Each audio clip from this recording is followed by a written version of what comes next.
여러분 살아가시면서 혹시 이렇게 잔뜩 엉켜져 있는 그런 줄과 같은 그런 상황 경험해 보신 적 있으십니까? 문제들이 자꾸 일어나는데 이게 얽히고 설키고 그래서 해결책은 보이지 않고 자꾸 답답한 상황들만 하나씩 쌓여나가서 나중에는 그 스트레스가 이 감당하지 못할 정도까지 이렇게 우리를 억누르는, 짓누르는 그런 상황에 있을 때가 종종 있는 것 같습니다. 이게 마음에 혼돈이 있고 마음에 그런 어려움들이 있을 때 우리가 하나님께 나아가게 되죠. 기도를 하게 됩니다.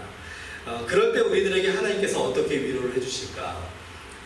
주시는 말씀은 결국은 그 여러 가지가 있지만 오늘 우리에게 주시는 위로의 말씀은 빌립보서 2장의 말씀인 것 같아요. 너희 안에 이 마음을 품으라. 그리스도 예수의 마음이니. 그러니까 우리가 이렇게 복잡하고 답답하고 이게 풀기는 풀어야 되는데 도저히 어디서부터 어떻게 풀어야 될지를 모르는, 자꾸 풀려고 노력은 하지만 풀리지가 않는 그런 여러 가지 삶의 그런 환경과 문제가 있을 때 예수님은 우리에게 예수님의 마음을 품으라. 그러면 문제가 해결이 된다는 거예요.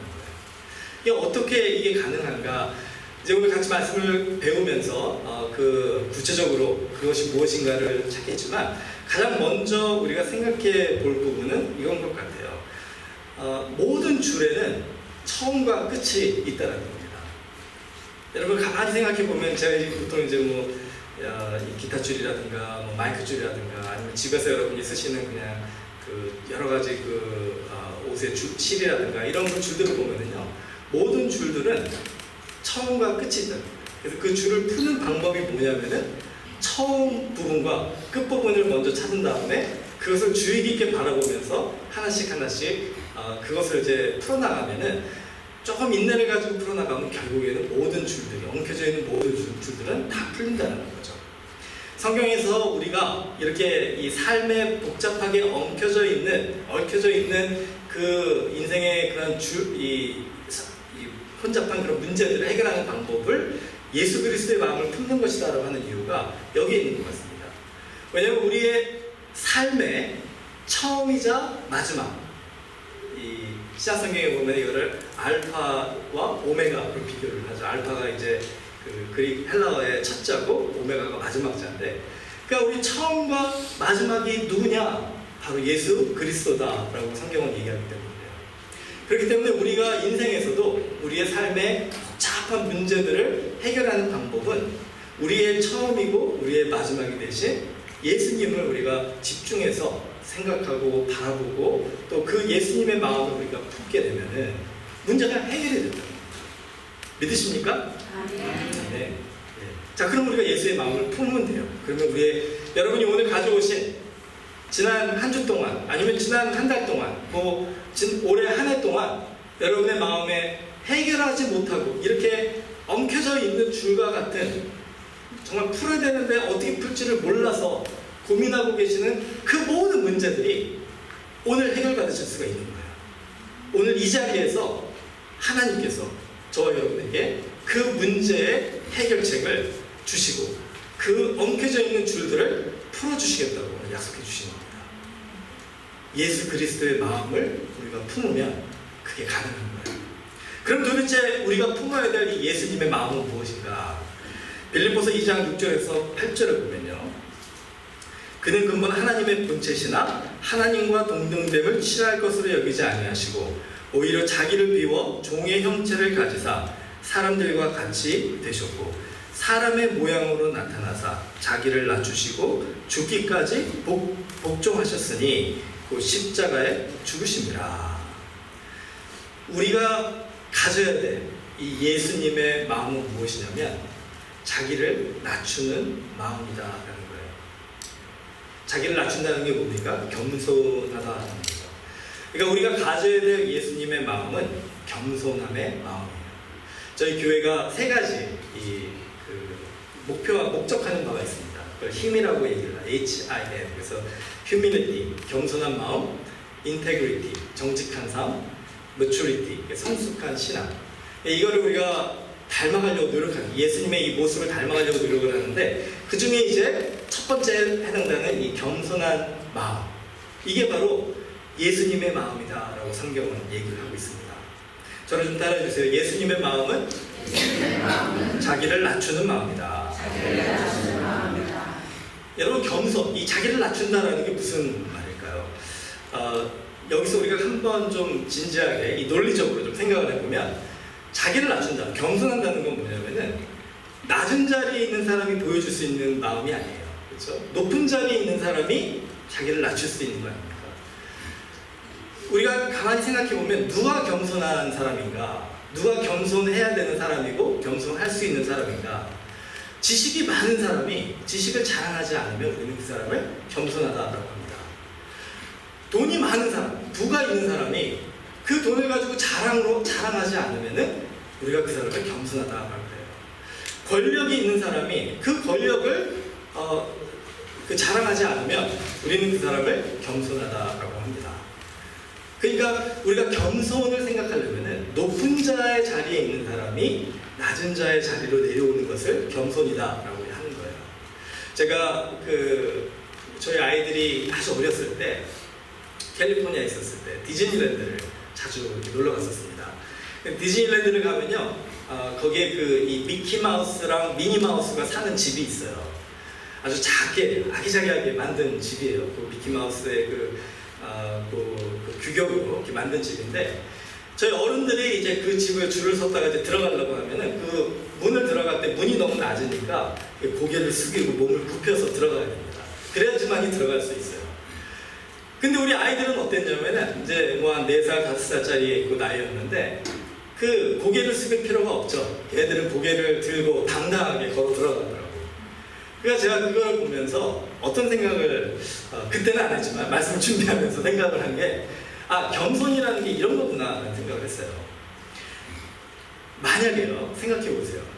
저희 아이들이 한 4, 5살짜리 되는 아이들이 엄마 아빠가 몸을 굽히고 고개를 숙이고 그 문을 들어가는 것을 보고 걔네들도 몸을 잔뜩 굽히고 고개를 숙이고 그 문을 들어간다고 한번 상상해 보시기 바랍니다. 그러면 여러분이 부모였었다면 아이들한테 뭐라고 얘기를 할까요? 너는 그렇게 할 필요가 없어. 그렇죠? 너는 고개를 숙이고 몸을 굽히고 들어갈 필요가 없어. 그냥 당당하게 들어가면 돼. 그렇죠? 아이들은 키가 작으니까 그게 걸림이 되지가 않는 거예요. 키가 큰, 몸이 큰 어른들은 거기를 들어가려면 몸을 숙이고 고개를 숙여야 된다는 거예요. 이 겸손도 그런 것 같습니다. 우리가 좀 오해하는 경우가 있어요. 뭐냐면, 여러분, 예수님께서 겸손하라 우리 교회에 오면 겸손해야 된다고 하니까 우리는 그냥 겸손이 우리 입에 그냥 배버렸어요. 우리 마음에 나는 그냥 겸손하게 살아야 된다는 것이 그냥 익숙해져 버렸습니다. 그래가지고 항상 겸손해야 된다고 생각을 하는데, 문제는 그 생각은 무엇과 같으냐면, 이 4, 5살짜리 아이가 그 미키마우스 집에 문을 들어갈 때 잔뜩 몸을 굽히고 들어가는 것과 똑같다는 거예요. 내가 겸손해져야 되는 부분이 무엇인지를 알지 못하면 나는 진정한 겸손을 할 수가 없다는 거죠. 진정으로 낮아질 수가 없다는 거죠. 이미 낮아질 대로 낮아진 그런 상황에서 더 낮아질 필요가 없는데 거기에다 대고 내가 자꾸 낮아져야 된다고 생각하니까 그게 자칫 잘못하면 위선으로만 보이는 거예요. 아무 의미가 없는 겉으로만 나타나는 겸손이 된다는 것입니다. 그러니까 우리가 생각해 봐야 되는 건 뭐냐면은, 내가 지금 겸손해져야 되는 부분이 뭔지를 정확하게 알아야 된다는 거예요. 하나님은 우리 모두에게 낮은 자의 모습을 주셨습니다. 이미 낮은 어린아이와 같은 모습을 주셨어요. 내가 아무리 잘하려고 노력해도 잘 안 되는 부분이 너무 많아요. 그런 부분에서는 여러분이 굳이 겸손하려고 노력할 필요가 없습니다. 그냥 여러분 모습 그대로 사셔도 사람들이 다 여러분을 낮은 자로 봐요. 그렇죠? 예, 아멘. 상처받지 않으시기 바랍니다. 그런데 여기 계신 모든 분들에게 한 사람도 빠짐없이 하나님은 높은 자의 은혜도 주셨다는 거예요. 여러분이 다른 사람들보다 더 많이 가진 것이 반드시 있다는 겁니다. 그것이 무엇인지는 아마 여러분과 하나님만 아시겠죠. 하지만 다른 사람보다 여러분이 더 많이 가지고 있는 그것이 능력일 수도 있고, 여러분의 성품일 수도 있고, 여러분의 환경일 수도 있고, 여러분이 가진 지식일 수도 있고, 부일 수도 있고, 뭐든지 관계없이요. 하나님께 하나님께서 여러분에게 주신 마치 어른처럼, 키가 큰 어른처럼 다른 사람보다 더 높은 자의 자리에 있게 하신 부분이 분명히 있는데, 그 부분에서 여러분이 지금 겸손하냐, 이걸 지금 물어보시는 거예요. 그 부분에서 여러분이 고개를 숙이고 몸을 굽히고 예수님처럼 낮은 자로서 지금 살아가고 있느냐, 이거를 물어보신다는 거죠. 어떤 사람들은 낮은 모습에서는 겸손하는데 정작 낮아져야 되는 부분에서는 고개를 뻣뻣하게 세우고 살아가는 사람들이 종종 있다는 것입니다. 그래서 빌립보서 2장 6절에서 8절 말씀이 중요한 거예요. 예수님께서는 이 하나님과 동등하신 성자 하나님이신데, 하나님의 모든 능력과 성품을 가지신 하나님이신데, 하나님께서 우리 인간과 소통하시고 우리 인간의 죄를 구속하시고 우리를 구원해 주시기 위해서는 인간의 몸으로 오셔야 되는 거예요. 그러기 위해서는 어떻게 됩니까? 100% 하나님의 인간이 되시기 위해서는 하나님의 능력과 하나님의 권능을 포기하시고 내려놓으셔야 되는 거예요. 그 겸손함이, 그 낮은 자의 모습이 필요하셨다는 거예요. 그래서 성자 하나님이신 예수님께서 우리를 위해서, 우리 죄를 대신해서 십자가에서 죽으시고 우리를 구원하시기 위해서 인간의 모습으로 이 땅에 오신 것, 이게 바로 성육신 사건이라는 거예요. 이게 바로 예수님이 우리에게 보여주신 진정한 겸손이라는 것입니다. 그냥 인간이 되신 게 아니죠. 우리들보다도 더 천하고 더 낮은 자로, 마치 종의 모습으로 이 땅에 오셔서 살아가셨다는 거예요. 그리고 십자가에서 그렇게 죽으셨다는 것입니다. 여러분, 이 예수님의 겸손함을 우리가 생각하면서 우리가 정말 겸손해져야 되는 그 부분에서 우리도 예수님의 마음을 가져야 되지 않는가 생각해 봅니다. 자, 그렇게 하고 싶은데 잘 안 되는 이유가 있습니다. 그 두 가지로 제가 좀 정리를 해봤어요. 첫 번째로, 우리가 겸손해져야 되는데 겸손하지 못한 첫 번째 이유가 뭐냐면, 우리에게 이 주신 이 권리를 우리가 포기하는 용기가 부족해요. 진정한 예수님의 겸손을 배우려면 나의 권리를 포기하는 용기가 필요합니다. 좀 따라해 주시기 바랍니다. 나의 권리를 포기하는 용기가 필요합니다. 네, 권리라고 제가 얘기하죠. 이 right. 내가 가지고, 내가 누리고, 내가 즐길 수 있는 그런 그 권리들이에요. 혜택들이에요. 자격입니다. 많이 있겠죠. 여러 종류가 있겠죠. 하나님께서 이 땅에 오실 때 하나님의 권리를 포기함 같이 우리들에게도, 우리가 진정한 겸손을 보여주려면 내가 누릴 수 있는, 내가 누릴 자격이 있는 이 권리들을 포기해야 된다는 것입니다. 이게 잘 안 되는 부분이 많이 있죠. 내가 고개를 숙이고 몸을 굽히고 내 권리들을 내려놓고 다른 사람들에게 다 그거를 베풀고 하는 것이 잘 안 되는 이유가, 그렇게 하면은 그 권리들이 나에게 다시 돌아오지 않을까 하는 그런 두려움 때문에 그렇습니다. 한번 생각해 보세요. 여러분이 우리 뭐 쉽게 가장 도전이 되는 부분이니까 우리 그 물질적인 부분을 한번 생각해 보죠. 이런 일은 많이 없습니다. 가끔 그런 도전을 하나님이 하실 때가 있어요. 그런데 제가 여러분한테 그렇게 하라는 게 아니에요. 하지만 한 번쯤은 우리가 생각해 볼 필요가 있는 부분입니다. 그러니까 그걸 염두에 두고 한번 들어주시기 바랍니다. 오늘 집에 가셔서 여러분이 기도를 하시는데 하나님께서 이렇게 물어보시는 거예요. 내가 가지고 있는 너의 재산이 누구 거냐? 갑자기 긴장이죠. 하나님이 이렇게 얘기하시는 겁니다. 너가 가지고 있는 모든 이 부가 누구 거냐? 예. 그렇게 대답을 했어요. 예, 믿음으로 하나님 겁니다. 하나님이 주셨고, 우리가 죽을 땐 다 가져갈 거 없잖아요. 하나님이 다 가져가시는 건데, 그렇죠? 그러니까 나의 모든 부는 하나님 겁니다. 이렇게 얘기했어요. 그랬더니 하나님이 바로 그러면 내가 가지고 있는 그 모든 돈, 재산, 부 다 나에게 줄 수 있느냐? 다 포기할 수 있느냐? 이렇게 물어보셨어요. 자, 거기에 대해서 여러분 어떻게 대답하시겠습니까? 예, 함부로 예 대답하시면 큰일 나죠. 왜냐면 그 다음날 어떤 일이 일어날지 모르잖아요. 그러니까 우리가 그 질문에는, 이 두 번째 질문에는 솔직히 아무리 믿음이 좋은 사람이라도 주저한다는 거죠. 갈등한다는 거죠.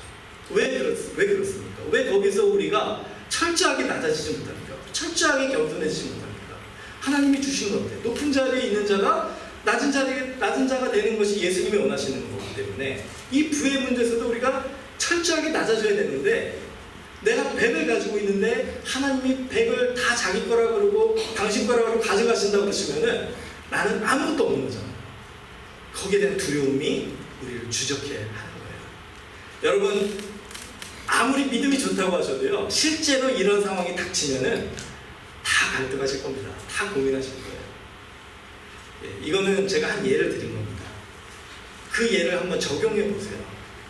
여러분이 정말로 포기하지 못하고 꼭 붙들고 있는 그것이 누구 거냐? 하나님이 물어보실 때 하나님 겁니다. 하나님이 다 가져가셔도 저는 감사합니다. 이렇게 대답을 못하는 그 이유는 그거를 잃어버렸을 때 우리의 삶은 불행해질 것이라는 두려움 때문이에요.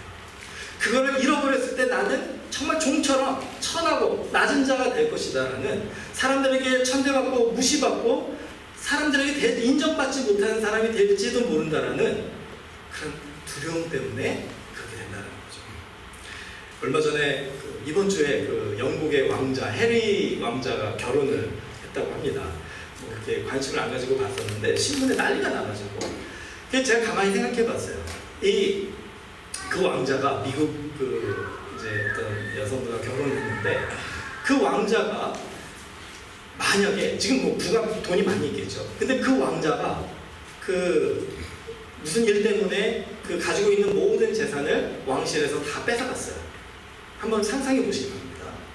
자, 그렇게 되면은 이 해리 왕자가 그 부를 다 잃어버린 다음에 더 이상 왕자가 아닙니까? 아니죠. 부자인 왕자여서, 돈이 많은 왕자였다가 가난한 왕자가 된 것뿐이지 왕자라는 그 존재는 달라지지 않는다는 거예요. 여러분, 우리가 이 두려움을 어떻게 이길 수 있느냐, 우리의 존재 가치를 어디에서 찾느냐를 다시 한번 생각해 봐야 된다는 겁니다. 하나님께서 우리를 창조하시고 우리를 구원하신 후에 우리를 사랑하는 아들이다, 딸이다 얘기하셨잖아요. 자, 그렇다면 나의 존재 가치는 무엇인가? 나는 하나님의 사랑하는 자녀다라는 거예요. 만약에 내가 나의 이 존재 가치를 거기에 둔다면은, 내가 가지고 있는 높은 자의 자리에 있는 그 모든 것들은 있으면 좋은 것이지만 없어도 하나님의 자녀로서의 나의 존재에는 별 영향을 끼치지 않는 것이다. 조금 불편할지는 모르지만 행복과는 관계가 없는 것이다 라는 걸 깨달아야 된다는 것입니다. 그것을 이해할 수 있으면 우리가 목을 굽힐 수가 있는 거예요. 그거를 이해할 수 있으면 우리가 몸을 굽힐 수 있는 거예요. 그거를 이해할 수 있는 사람만이 정말 하나님 앞에서 하나님께 나의 모든 것을 다 내려놓고 주님이 나의 주인이십니다 고백할 수 있는 겁니다. 내 삶의 주인이 정말로 예수 그리스도라고 오늘 고백할 수 있는지, 이 질문을 예수님이 오늘 나에게 하실 때 나의 존재가 내가 가지고 꼭 붙들고 있는 나를 높은 자리에 있게 만드는 것이 아니라 바로 예수 그리스도다라고 생각을 하신다면은, 그러면 그 주님의 질문에 예라고 대답할 수 있는 거예요. 오늘 밤에 예수님께서 오셔서 그 질문을 하실 때 여러분이 예라고 대답을 한다 그래서 여러분의 행복한 삶을 살아가는 데는 일점도 변화가 없을 것이라는 믿음을 가질 수가 있는 것입니다. 아멘. 네. 오늘 말씀 끝까지 잘 들으셔야 돼요. 진짜로 오늘 밤에 그런 마음 그런 도전을 주실 수도 있습니다. 자, 예수님이 우리의 주인이십니다. 자, 둘째로, 왜 우리가 겸손함이 힘드냐? 우리가 겸손함이 힘든 이유가 끝까지 인내하는 것이 잘 안 되기 때문이에요. 저를 좀 따라해 주세요. 진정한 겸손은 끝까지 인내하는 겁니다. 예수님이 겸손했다라고 할 때 그게 가능한 이유는 예수님은 끝까지 차지게 맞을 때 여기까지다 라고 생각하시고 그냥 툭툭 털고 다시 갈릴리 마을로 돌아가셨다면 예수님의 겸손을 우리가 얘기하지 못할 겁니다. 십자가에 달리실 때 여기까지다 라고 생각하시고 그냥 내려오셔서 가셨다면 우리 예수님의 겸손을 얘기하지 않을 거예요. 오늘 빌립보서에서는 뭐라고 했냐면 십자가에서 죽으시기까지 예수님은 겸손하십니다. 끝까지 겸손한 모습을 우리에게 보여주셨다라는 거예요. 여러분, 우리가 우리의 십자가를 지고 주님을 따라라 그랬을 때 우리의 십자가를 지고 주님을 따르려고 하는데 딱 십자가를 졌어요. 그게 딱 매달렸어요. 근데 이제 이 왼손에 이제 못을 박았습니다. 너무 아픈 거예요. 여기까지 내가 견뎠는데 이 못을 박힌 다음에 도저히 못 참겠는 거예요. 도저히 인내할 수 없겠는 거예요. 그래서 나는 도저히 못하겠습니다 하고서 오른손에 못을 박히는 거를 여러분이 거부하신다면 어떤 일이 일어납니까? 한 손만 못이 박혀있는 상황에서 십자가에 매달려 계신다면 한번 상상해 보세요. 그게 더 아프지 않겠습니까? 차라리 두 손이 다 매달려서 균형을 잡으면 덜 아플 것 같아요. 그쵸? 여러분, 우리가 겸손할 때 그 인내한다라는 그 부분에서 정말 끝까지 인내함이 왜 중요하냐면 그게 우리를 더 안 아프게 만들어주기 때문에 그런 거예요. 어설프게 인내하는 사람이 더 힘들고 더 괴롭고 더 아프다는 것입니다. 그 동계 평창올림픽 할 때 제가 재밌게 본 게 그 쇼트트랙 경기인데 이 빙빙 돌면서 이 경기를 하잖아요. 500m, 1000m, 뭐 3000m, 5000m. 근데 어떤 때 3000m, 5000m는 몇십 바퀴를 돌더라고요. 제가 가만히 생각해봤어요. 이 선수들이 어떻게 이 바퀴수를 세면서 도는 게 아닐 텐데 어떻게 아는가? 그랬더니 옆에 이제 그 코너에 코치가 이렇게 표지판을 들고 이 남은 바퀴수를 그렇게 돌려가면서 보여주더라고요, 선수들한테. 선수들은 돌면서 그거를 힐끔 보고 몇 바퀴 남았다라는 거를 이제 마음속에 생각하고 끝까지 인내하면서 달리는 거예요. 여러분, 우리 인생에도 하나님께서 이렇게 표지판을 딱 주셔가지고 우리가 지금 고민하고 있고 우리가 정말 인내하고 있는 이 문제 속에서 너가 며칠만, 몇 달만 더 견디면 이게 다 해결될 거야. 이렇게 딱 표지판으로 보여주시면은 우리가 좀 이제 알고 그것을 바라보면서 인내할 수 있지 않겠습니까? 근데 안타까운 거는 하나님이 그렇게 안 하신다는 거예요. 우리가 인내를 하면서 너무나도 힘들어서 언제 끝날 건가? 이 인내의 끝이 어딘가 막 너무나 괴로워서 기도 속에서 힐끔 표지판을 봤는데 표지판에 무엇이 보이냐면 남은 그 기간의 수가 보이는 게 아니라 예수님이라는 이름이 보인다는 거예요. 예수님이 우리에게 주시는 그 표지판은 그 예수님이 우리의 끝이기 때문에 우리가 그 인내를 할 때 그냥 어느 정도까지 목적을 바라보고 인내하지 말고 예수님을 바라보고 인내하라는 거죠. 왜냐하면 예수님이 우리와 함께 이 모든 문제 속에서 함께 가주시기 때문에 예수님이 시작한다 그러면 시작하는 거고 예수님이 끝났다라 그러면 끝난 거예요. 이게 바로 제자라는 그 단어의 의미입니다.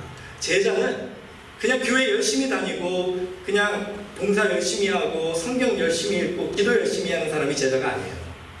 우리 크리스찬이라는 단어 아시죠? 크리스찬은 그리스도의 사람들이라는 뜻이잖아요. 제자가 크리스찬과 같은 의미인데 이 제자는 뭐냐면 따르는 자라는 뜻입니다. follower. 우리는 예수님을 따르는 사람이라는 의미가 제자라는 의미고 크리스찬이라는 의미예요. 우리가 예수님의 제자가 된다는 것은 그 표지판에 보여지는 예수님, 그 예수님을 바라보면서 예수님을 따라가면서 끝까지 예수님이 여기까지라고 얘기하시는 그 순간까지 포기하지 않고 가는 것이다 라는 거예요. 그렇게 안 할 때 어떻게 됩니까?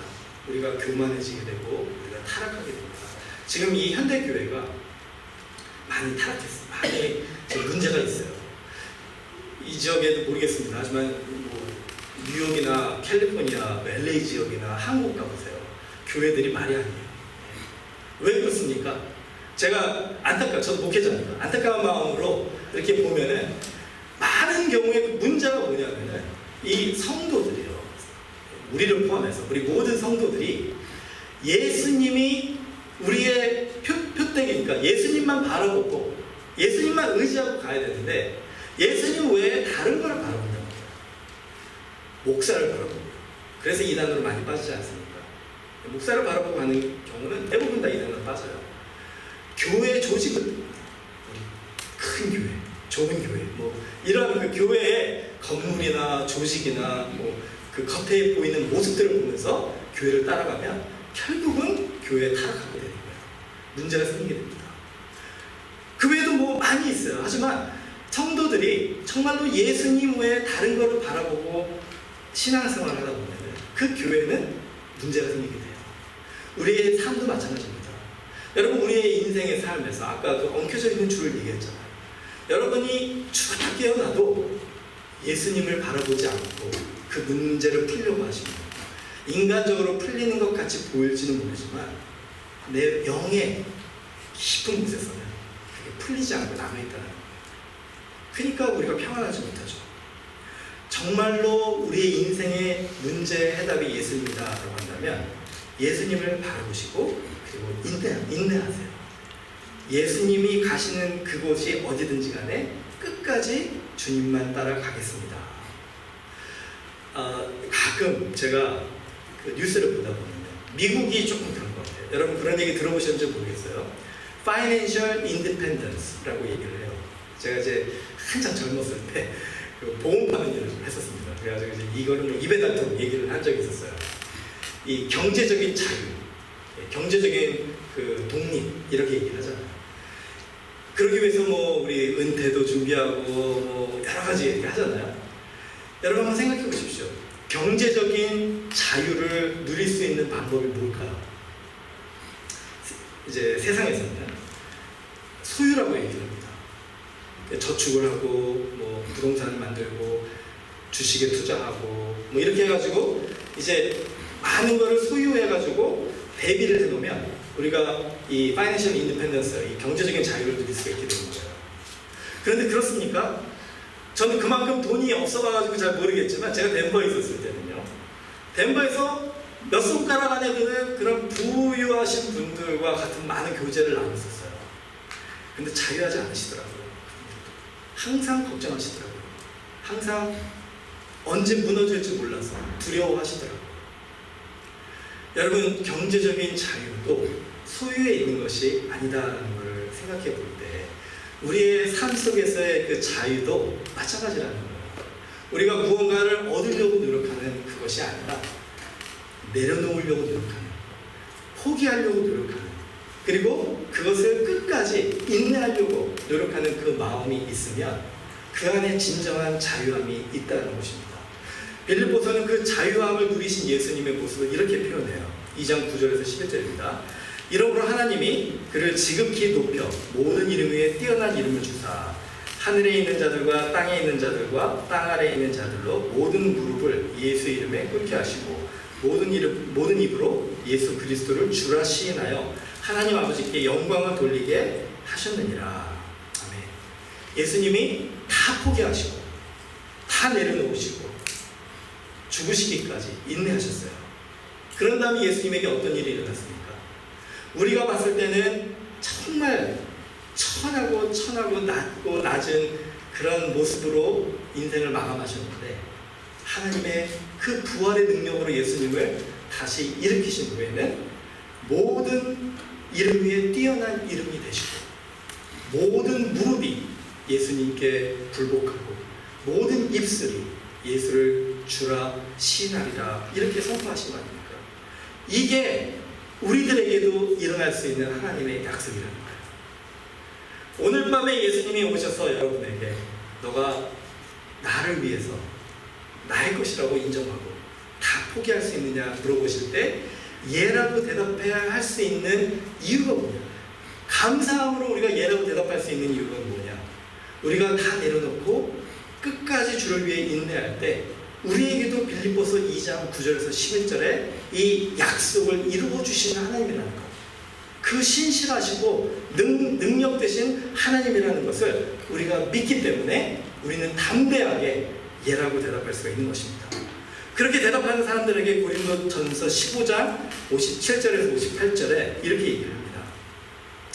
우리 주 예수 그리스도로 말미암아 우리에게 승리를 주시는 하나님께 감사하노니 그러므로 내 사랑하는 형제들아 견실하며 흔들리지 말고 항상 주의 일에 더욱 힘쓰는 자들이 되라. 이는 너의 수고가 주 안에서 헛되지 않은 줄 알미라. 아멘. 우리가 다 내려놓고 다 주님의 것입니다 하면은 그 다음에 주님이 어떻게 할까요? 한번 상상해 보세요. 우리가 다 주님의 것입니다 하고서 다 주님께 드리면 주님이 어떻게 하실까요?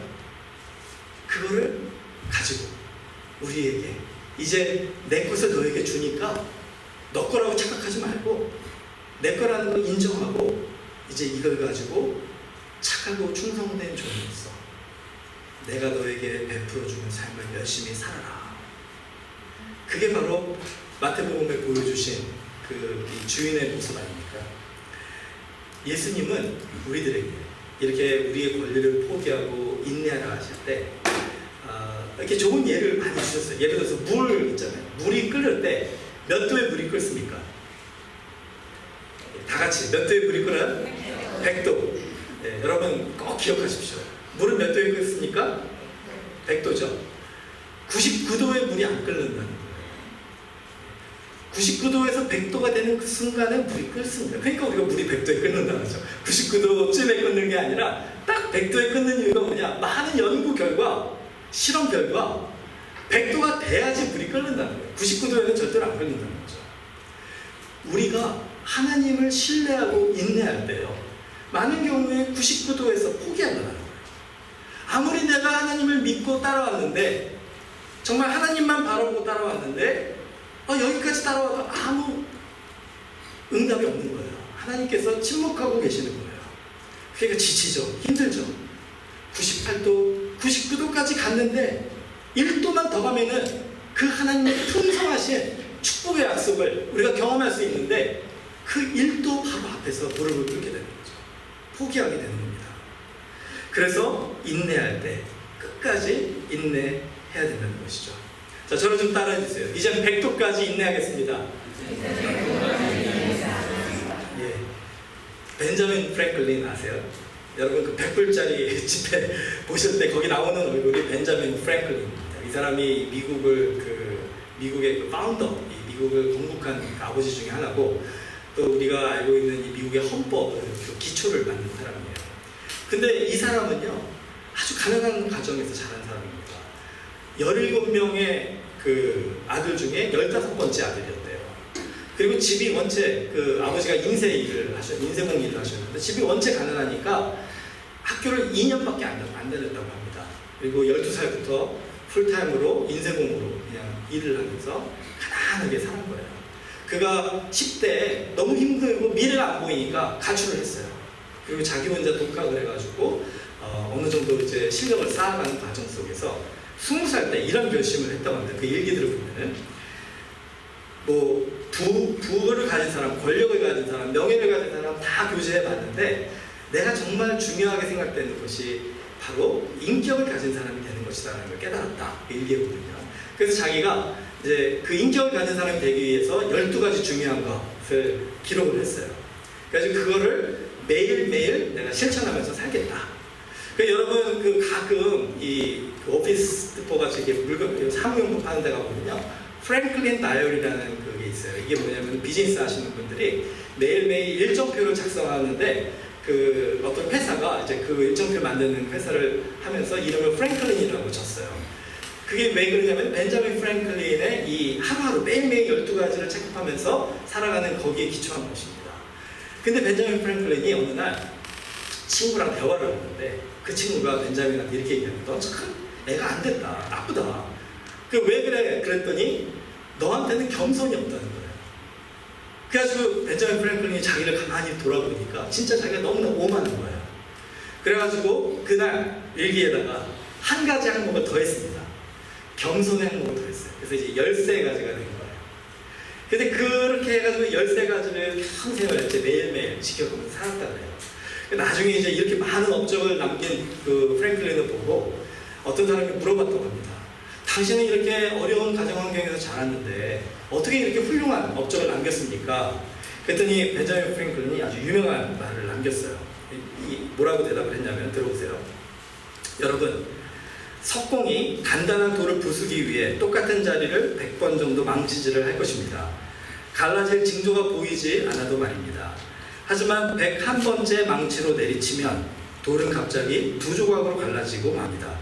돌을 두 조각으로 낼 수 있었던 것은 한 번의 망치질이 아니라 바로 그 마지막 한 번이 있기 전까지 내리쳤던 100번의 망치질이 있었기 때문입니다. 어떤 사람은 101번째 치는 그 망치질 보고 이야, 저 사람이 얼마나 망치질을 잘하면 저렇게 한 번 쳤는데 돌이 쫙 갈라질까, 이렇게 얘기할 수 있어요. 그건 눈에 보이는 모습일 수 있겠죠. 하지만 그 석공의 마음은 알죠. 내가 이 돌을 부순 이유는 100번의 망치질, 별로 티가 나지 않지만 꾸준하게 인내하면서 했던 그 망치질이 있었기 때문에 가능한 것이다. 여러분, 우리의 인생에서도 하나님께서 기대하시는 게 이런 것 같습니다. 우리가 정말 예수님만을 바라보면서 주님이 그 십자가의 모든 것을 다 포기하시고 내려놓으시고 그 권리를 양도하시고 인간이 되셔서 우리를 위해 죽으신 같이 우리가 높은 자의 자리에 있는 이 권리를 주를 위하여 다 내려놓고 그렇게 살다가 보면은 치사하고 또 마음이 아프고 때로는 정말 이거 다 때려치고 그 권리를 다시 한번 주장하고 싶은 그런 이 마음이 막 드는 그런 겸손의 자리에서 우리가 주님을 바라보면서 끝까지 인내할 때 우리의 삶에도 예수님께 보여주셨던 그 하나님의 영광이 나타나는 삶, 사람들이 우리를 볼 때 참 교만하고 목이 곧은 사람입니다라는 얘기가 아니라 저 사람은 정말로 예수님같이 겸손한 사람입니다, 이런 말이 나올 수 있는 삶을 살게 해주실 거라는 것입니다. 이게 바로 예수님의 마음을 품은 우리들의 모습이다라고 할 수가 있습니다.